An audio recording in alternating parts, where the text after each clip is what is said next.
Picture this. Australia 1932. The Great Depression is happening all over the world. Farmers in Western Australia had a big problem on their hands. Emus. These big birds can't fly and are only found in Australia. After they had their babies, thousands of them would move around, looking for food. They ate the farmers' crops, wrecked their fences, and left the farmers feeling helpless. The farmers asked the government for help. The Minister of Defense decided to send in soldiers with Lewis guns, and that's how the Emu War began, a very strange fight, unlike anything you've ever heard of.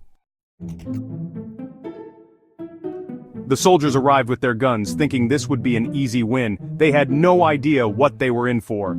Emus are tricky to hit. They ran away before the soldiers could get a good shot. The Lewis guns, made for fighting people, were useless against these birds. It was like the emus were making fun of the soldiers. Newspapers told everyone about the war, and people thought it was both funny and unbelievable. The Emu War was turning into a big embarrassment.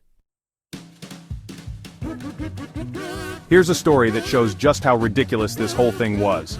A bunch of soldiers planned to surprise a big group of emus. They set up their Lewis gun, getting ready for action. But guess what? The gun jammed after just a few shots. The emus didn't even care. They just ran off in different directions, probably laughing at the soldiers. The war went on for weeks, with more silly situations like this. The soldiers tried everything, but the emus were always one step ahead. The Great Emu War was turning into a big loss for the Australian army. In the end, they had to call off the Emu War. The soldiers gave up and left, defeated by those tough emus. The war became a famous story, a reminder that you can't predict what nature will do. The emus were still there, showing everyone that nature finds a way to survive.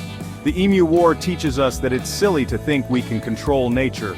It's a funny reminder that we need to understand and respect the natural world.